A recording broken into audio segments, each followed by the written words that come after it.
Graça e paz aos amados irmãos. Queridos irmãos, no ano mais ou menos que eu tinha 9 anos de idade, trago isso na minha memória, na minha lembrança, porque isso marcou a minha vida mesmo de forma forte para mim já me posicionar diante da sociedade. Muito prematuro, uma criança de 9, 10 anos, mas eu já tinha muitos questionamentos do mundo. Ainda não tinha começado a ler, mas eu já aprendia através daquilo que eu conseguia ver. E fui levado a um evento do Dia das Crianças aqui na minha cidade. E ali o prefeito tinha contratado 5 caminhões da Maguari Que Bom, uma grande quantidade de sorvetes, muitas freezers na quadra poliesportiva do ginásio Herval Soledade. E eu fui levado até aquele Dia das Crianças memorável, um festival de sorvetes da Maguari Que Bom. Naquela época, as pessoas só tinham acesso a geladinho, aquela alfa banca, aquele sorvete de quadradinho feito na vizinha do bairro. E o sorvete Maguari Que Bom era para a elite, eram sorvetes caros. Cicabon, Unidune, sorvete no copinho, né? Era a empresa de sorvetes que dominava o Nordeste. E ali, todos ali tomando sorvete, eu muito criança, no segundo picolé o meu peito já estava gelado. Mas eu observava uma grande multidão ao redor do ginásio que não tiveram acesso àquilo. Até ali, aquilo que para mim era uma diversão, se transformou em algo que parecia um palco de guerra. As pessoas gritando, e entre as vozes de alegria, de júbilo das crianças e das pessoas, dos pais que tinham tido acesso como ticket, foi privilegiada talvez por fazer parte de uma certa etapa ou pirâmide da sociedade. E eu fiquei chocado com aquilo, porque eu queria que todos tivessem acesso àqueles gostos e sabores ali que eu estava tendo. Algumas pessoas pegando caixas de sorvete e jogando ali para as pessoas que não tiveram acesso ao ginásio. Aquilo foi o suficiente para mim fazer minhas escolhas. A partir daquele dia eu escolhi fazer parte dos desfavorecidos. Talvez eu não digo que foi um grande erro, mas para mim foi um grande acerto. Foi uma escolha de coração. Me parece que não foi eu que escolhi o lado me escolheu.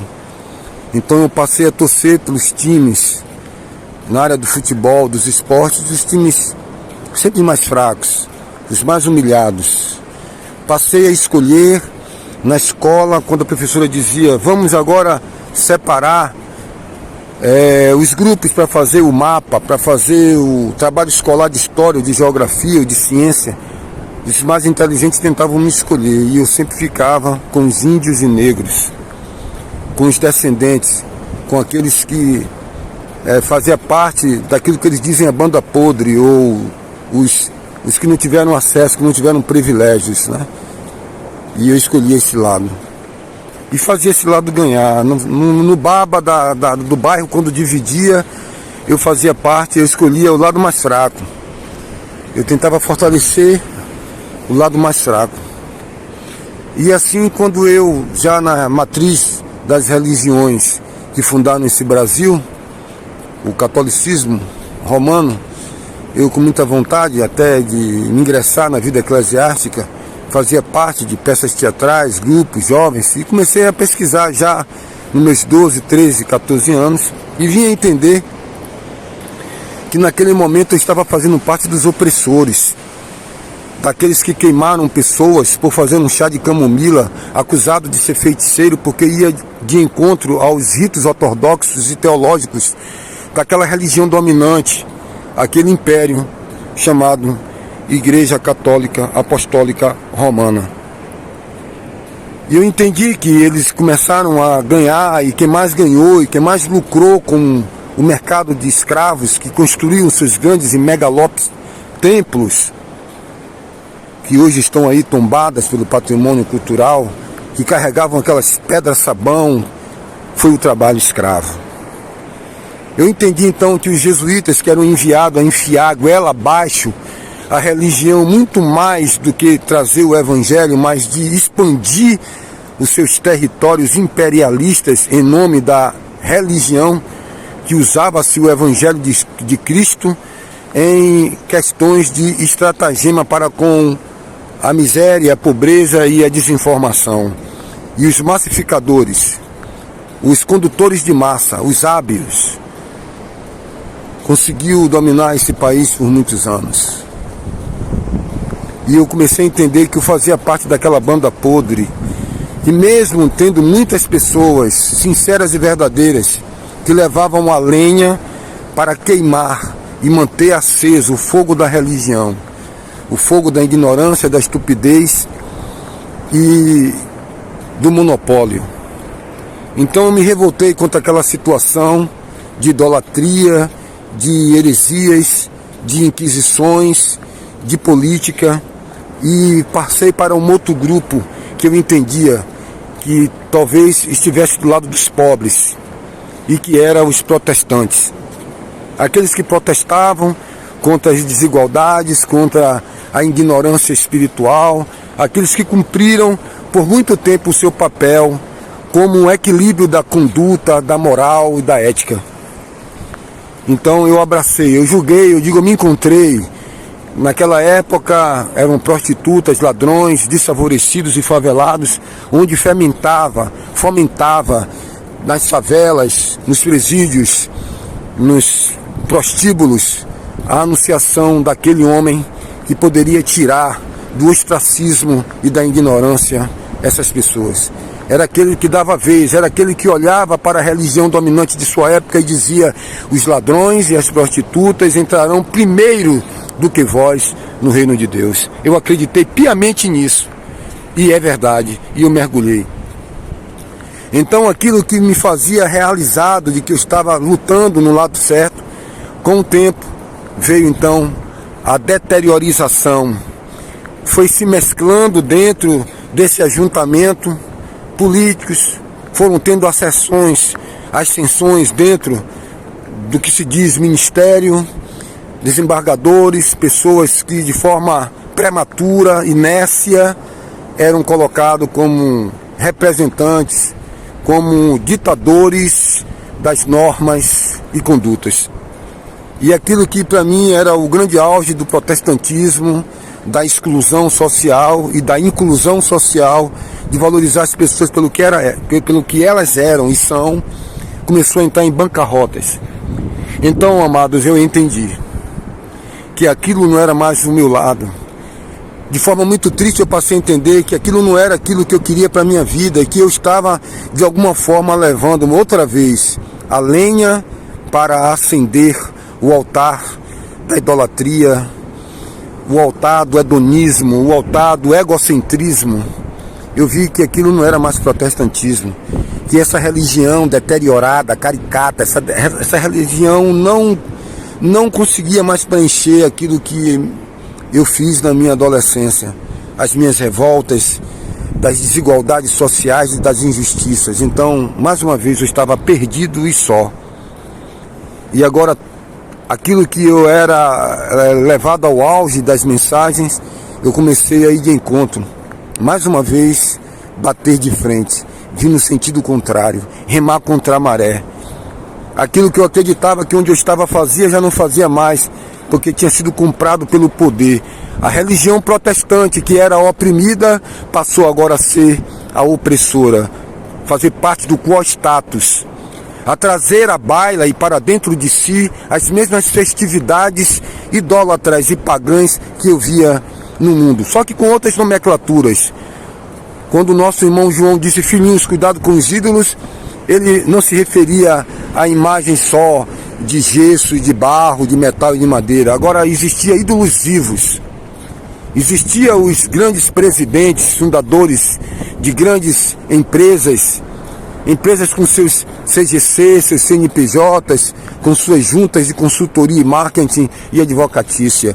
E em nome de um falso amor, de um amor que era para trazer unidade, união e buscar a presença sem barganhas, buscar adorar a Deus sem esperar o que Ele pode dar de volta.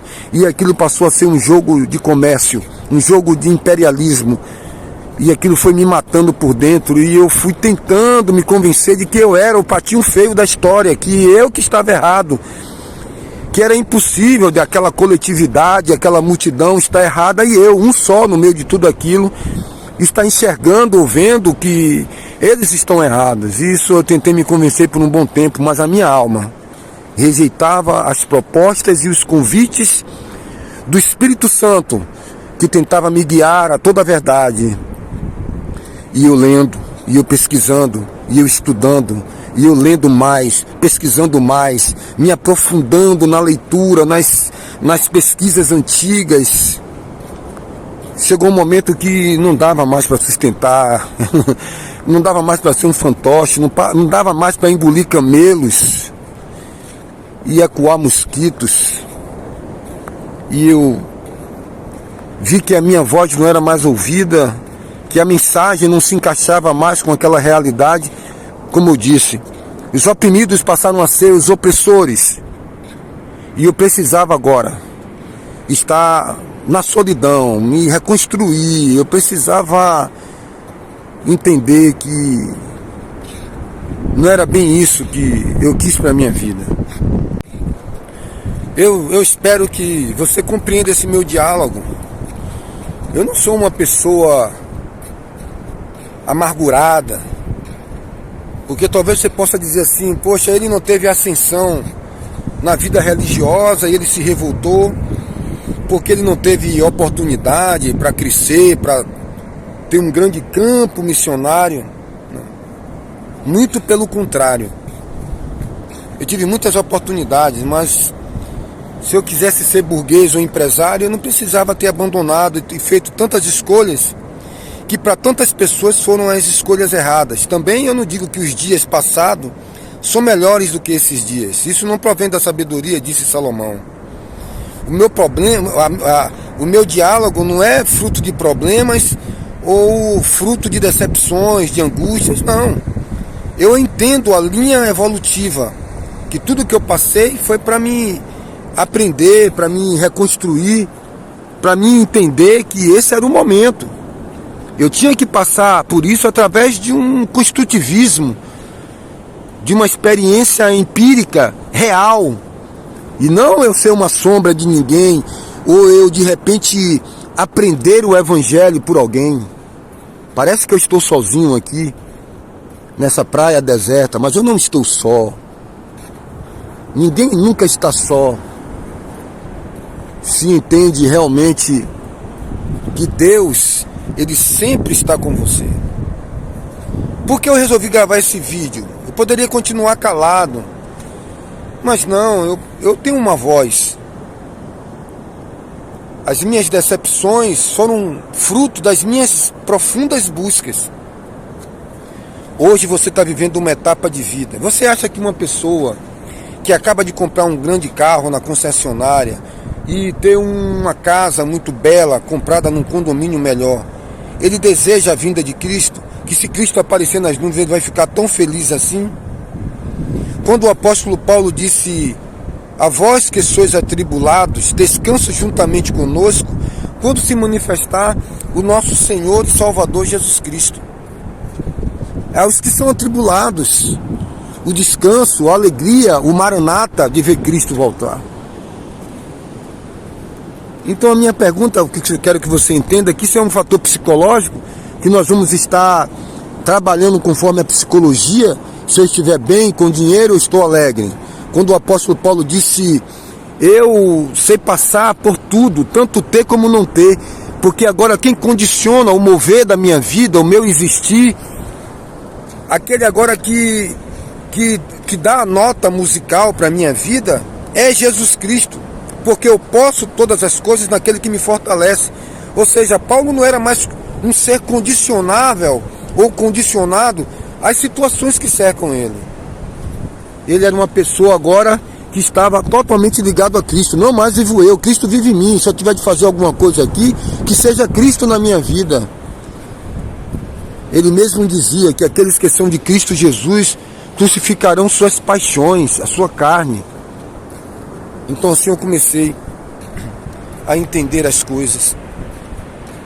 Hoje eu oro por você, meu irmão, que talvez ainda esteja envolvido na religiosidade, nas condutas morais dos homens, nas teologias dos homens, nos dogmas, que mesmo tendo decepção, acha que a manifestação do eterno e do divino seja a única porta, uma religião, seja qual for a marca que ela esteja. Não pude falar homens espirituais. Um diz que é de Paulo, Pedro, Cefas. Traduzindo para as realidades contemporâneas de nossa época, um diz que é batista, presbiteriano, anglicano, calvinista, luterano, menonita, quaker, ou qualquer outra religião anglicana, e aí para fora vai. Como se Cristo estivesse predicado, preso à baila de um raciocínio limitado, medíocre humano, a circunferência de uma cabeça que muitas vezes é até oca, mas não existe seres acéfalos.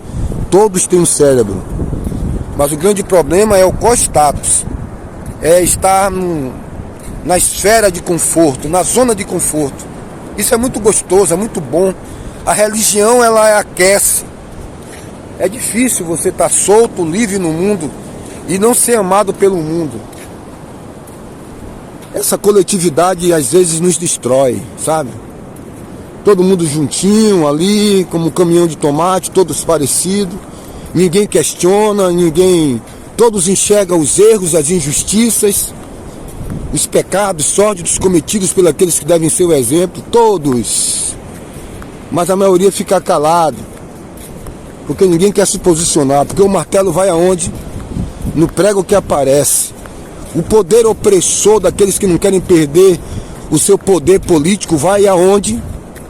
Nos revolucionários, naqueles que é tido como anarquistas, são os rebeldes, são os Joões Batistas da vida que não aceitam os subornos para ficarem calados, nem se assentam na mesa dos banquetes de Jezabel. É os Micaias ou Micaías da vida, são os profetas abandonados, são os profetas desprezados. São aqueles que não vivem de ofertas, dízimos, que não vivem reféns. E com isso eu não estou condenando a oferta ou a contribuição de alguém, porque não atarás a boca do boi que debulha. O obreiro é digno do seu salário. Cada um veja como é que administra, como é que vai ser, como é que vai. Pense nisso, meu amigo. Pense nisso, meu amigo. Pense se você não está alimentando as injustiças. Pense se Jesus ia usar esse molde, esse modelo religioso. Se ele ia fazer parte hoje do co-status dessa religião deteriorada, do Réveillon, das festas pagãs, com um selo gospel, como se isso fosse uma grande aprovação. Bem, eu quero terminar aqui essa minha linha de raciocínio e peço que você medite em tudo que foi dito e que você possa ver de que lado você está. Se do lado dos opressores, das religiões, da religião, dessa religião que está em ascensão no momento, que tem uma liderança que se diz ser ou é ou não sei, só Deus sabe de todas as coisas. E se verdadeiramente nós estamos tendo mansidão, lisura, amor ao próximo, para estar realmente ao lado de Deus, do Eterno e de toda a sua justiça. Que Deus assim nos abençoe. E eu encerro esse vídeo deixando você com essa imagem bela. Estou aqui, mas não estou na solidão. Estou fazendo um backup, tá bom? Sempre é preciso refazer-se, reconstruir-se. O apóstolo Paulo disse: examine-se, pois, o homem a si mesmo. Examinai-vos para ver se ainda estás em Cristo, ou se tendes sido rejeitado por eles. Que Deus assim nos abençoe nesse dia.